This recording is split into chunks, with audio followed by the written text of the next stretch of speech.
स्वागत है आप सभी का। आज हम आरंभ करेंगे कक्षा 5 हिंदी व्याकरण का अध्याय 3 जिसका नाम है शब्द विचार। देखिए तथा पढ़कर समझिए। आप देख सकते हैं यहाँ पर 3 चित्र दिए गए हैं। पहला चित्र है बकरी का, दूसरा चित्र है बल्ला का और तीसरा चित्र है राजा का। तो जो बकरी शब्द है वो कितने वर्णों से बना है? वो 6 वर्णों से बना है। बा जमा आ जमा का जमा आ जमा रा जमा ई।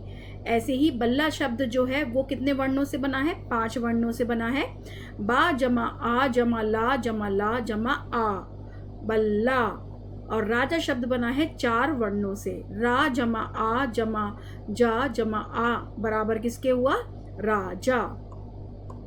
ऊपर आपने देखा कि चित्रों के नीचे लिखे शब्द बकरी 6 वर्णों, बल्ला 5 वर्णों तथा राजा 4 वर्णों के मेल से बने हैं। इन शब्दों का निश्चित अर्थ है।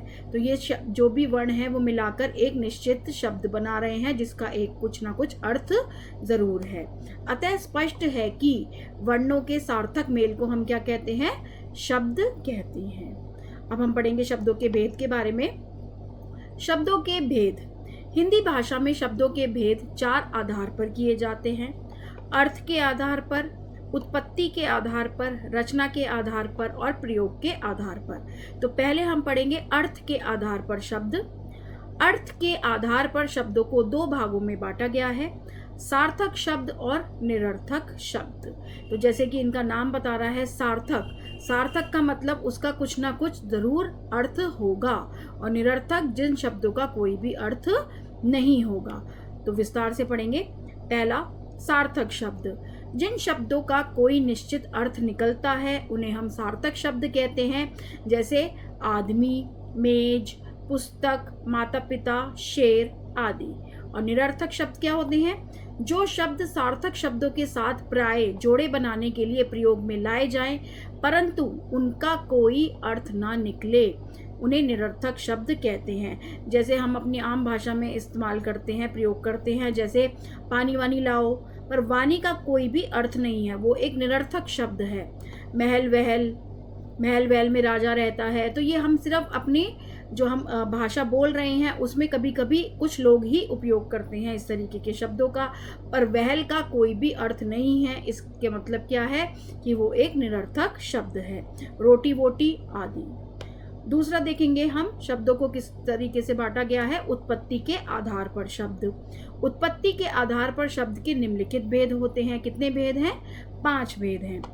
तत्सम शब्द, तद्भव शब्द, देशज शब्द, विदेशी शब्द और संकर शब्द। तो पहले हम पढ़ेंगे तत्सम शब्द के बारे में। संस्कृत भाषा के जिन शब्दों को हिंदी भाषा में बिना किसी बदलाव के प्रयोग किया जाता है उन्हें हम तत्सम शब्द कहते हैं, जैसे दुग्ध, नदी, माता, मयूर, ग्राम आदि। तो ये क्या है? ये संस्कृत शब्द हैं और हम इसे हिंदी भाषा में जब इनका उपयोग करते हैं तो इसमें कोई भी बदलाव नहीं करते।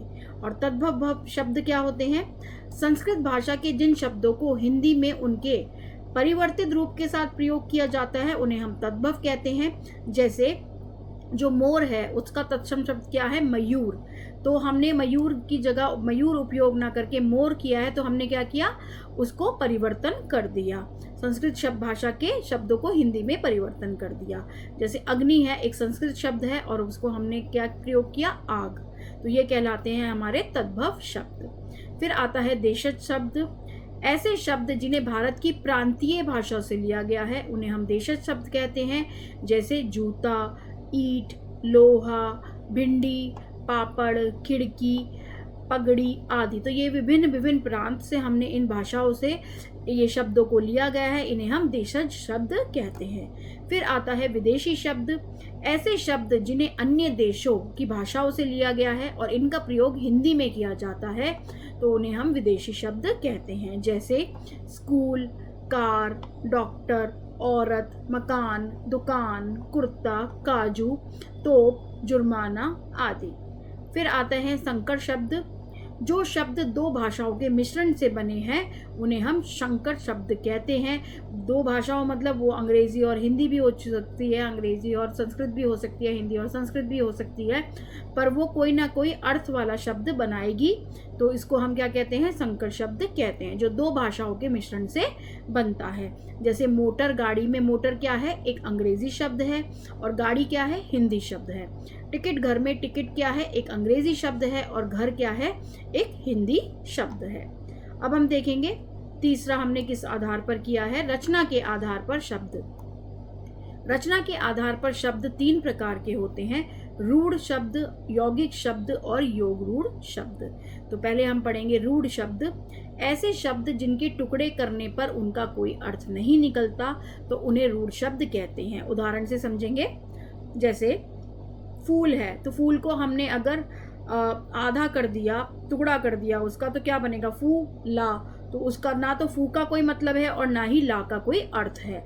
ऐसे ही रात, तो रा का कोई अर्थ नहीं है, ता का कोई अर्थ नहीं है। तो अगर टुकड़े करने पर उनका कोई अर्थ नहीं निकलता, तो उन शब्द को हम रूढ़ शब्द कहते हैं। और यौगिक शब्द क्या होते हैं, जो शब्द दो या दो से अधिक सार्थक शब्दों के योग से बनते हैं, उन्हें यौगिक शब्द कहते हैं। तो उनका जो दो शब्द होंगे, दोनों का ही कोई ना कोई अर्थ जरूर होगा। उदाहरण से समझेंगे, जैसे राष्ट्र जमा पति क्या देता है, राष्ट्रपति। तो यानी राष्ट्रपति भी एक संपूर्ण शब्द है, और राष्ट्र भी एक सार्थक शब्द है, और पति भी एक सार्थक शब्द है। अन्य उदाहरण पढ़ेंगे, मन जमा मोहक बराबर मन मोहक, नील जमा कमल बराबर नील कमल, जल जमा वायु बराबर जल वायु। तीसरा देखेंगे योग रूढ़ शब्द। ऐसे शब्द जो यौगिक तो हैं किंतु उनका प्रयोग किसी विशेष अर्थ में होता है, उन्हें हम योग रूढ़ शब्द कहते हैं। उदाहरण से समझेंगे, जैसे नील जमा कंठ बराबर नीलकंठ, तो नीले कंठ वाला अर्थात शिव भगवान। तो क्या है, तो इनका जो प्रयोग किया जाता है वो एक स्पेशल तरीके से किया जाता है, उनका एक स्पेशल मतलब होता है, विशेष अर्थ होता है। तो वो शब्द क्या कहलाते हैं, योग रूढ़ शब्द। अन्य उदाहरण देखेंगे, गिरि जमा धर, गिरिधर पहाड़ को धारण करने वाले अर्थात कृष्ण भगवान। चौथा देखेंगे, कौन से आधार पर शब्द को हमने बांटा है, प्रयोग के आधार पर शब्द। प्रयोग के आधार पर शब्द दो प्रकार के होते हैं, विकारी शब्द और अविकारी शब्द। तो विकारी शब्द में क्या आता है, जिन शब्दों के रूप में लिंग, वचन, कारक, पुरुष तथा काल आदि के कारण विकार या परिवर्तन होता है, उन्हें हम विकारी शब्द कहते हैं। और विकारी शब्दों के चार भेद होते हैं, संज्ञा, सर्वनाम, विशेषण तथा क्रिया। और अविकारी शब्द क्या होते हैं, वाक्यों में प्रयोग करने पर जिन शब्दों के रूप नहीं बदलते वे अविकारी शब्द कहलाते हैं। अविकारी शब्द के भी चार भेद हैं, क्रिया विशेषण, संबंध बोधक, समुच्चय बोधक तथा विस्मयादि बोधक। तो उसमें विकारी शब्द का प्रयोग करने से परिवर्तन होता है, और अविकारी शब्द का प्रयोग करने से शब्दों के रूप बिल्कुल भी नहीं बदलते हैं। तो हमने इस अध्याय में क्या क्या सीखा, वर्णों के सार्थक मेल को शब्द कहते हैं। अर्थ के आधार पर शब्द दो प्रकार के होते हैं, सार्थक शब्द तथा निरर्थक शब्द। उत्पत्ति के आधार पर शब्द 5 प्रकार के होते हैं, तत्सम, तद्भव, देशज, विदेशी व संकर। बनावट के आधार पर शब्द 3 प्रकार के होते हैं, जैसे रूढ़, यौगिक तथा योग रूढ़। और प्रयोग के आधार पर शब्द 2 प्रकार के होते हैं, विकारी तथा अविकारी। तो इस अध्याय में हम इतना ही पढ़ेंगे। अब हम बढ़ेंगे अभ्यास की ओर, आओ करके देखें का प्रश्न पढ़ेंगे। पहले, सही विकल्प पर सही का निशान लगाइए। किसी निश्चित अर्थ को व्यक्त करने वाला वर्ण समूह क्या कहलाता है, वो कहलाता है हमारा वर्णमाला। दूसरा प्रश्न पढ़ेंगे, हिंदी के अधिकतर शब्दों को लिया गया है, कहाँ से लिया गया है हिंदी के अधिकतर शब्दों को, संस्कृत से। तो दूसरा विकल्प यहाँ पर सही है। संज्ञा, सर्वनाम तथा विशेषण कैसे शब्द हैं, वो है विकारी शब्द। तो पहला विकल्प यहाँ बिल्कुल ठीक है। यौगिक शब्द है सेनापति, क्यों, क्योंकि ये 2 सार्थक शब्दों के मिलन से बना है, सेना जमा पति बराबर सेनापति। खा प्रश्न की ओर बढ़ेंगे, सत्य कथन पर सही तथा असत्य कथन पर गलत का निशान लगाना है। तो पहला देखेंगे, हिंदी के अधिकतर शब्दों का स्रोत संस्कृत है, बिल्कुल सही। प्रत्येक शब्द एक या एक से अधिक वर्णों से मिलकर बनता है, बिल्कुल सही। रचना के आधार पर शब्दों के 4 भेद होते हैं, ये गलत है।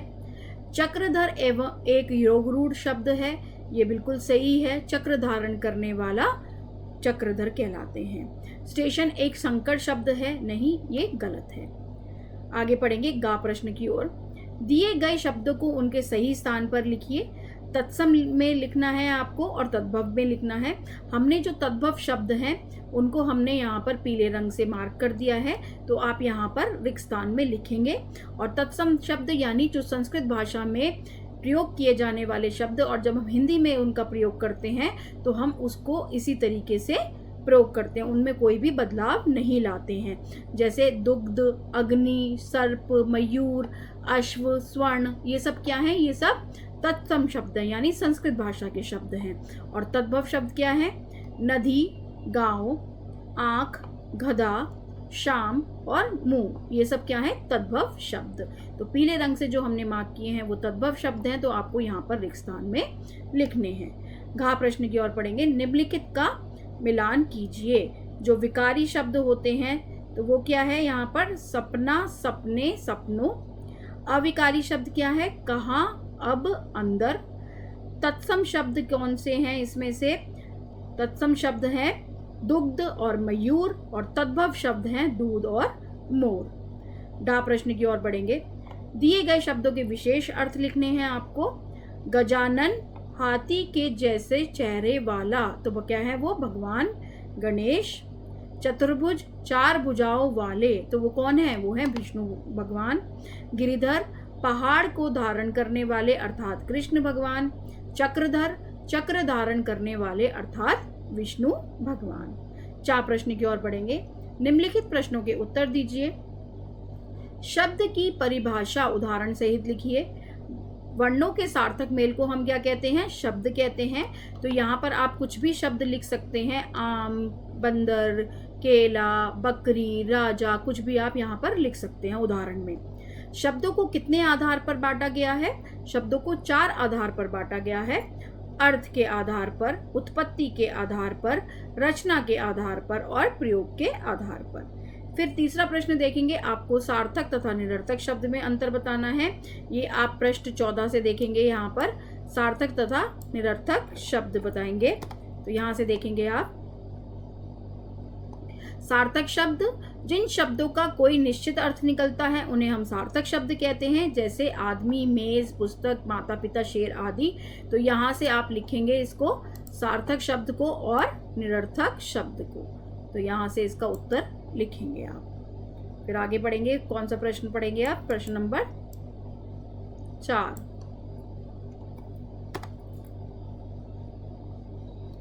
प्रश्न नंबर 4 पढ़ेंगे। तत्सम शब्द किसे कहते हैं? उदाहरण सहित लिखिए। तो इसका प्रश्न का उत्तर हमें कौन से पेज पे मिलेगा? कौन से पृष्ठ पे मिलेगा? इसका उत्तर मिलेगा हमें पृष्ठ 15 पर। तो आप देखेंगे तत्सम शब्द और तद्भव शब्द है। तो यहाँ पर आप तत्सम शब्द पूछा गया है, तो आप यहाँ से लिखेंगे तत्सम शब्द संस्कृत भाषा के जिन शब्दों को हिंदी भाषा में बिना किसी बदलाव के प्रयोग किया जाता है उन्हें हम तत्सम शब्द कहते हैं। जैसे दुग्ध, नदी, माता, मयूर, ग्राम आदि। तो यहाँ से आप लिखेंगे उत्तर। आगे बढ़ेंगे।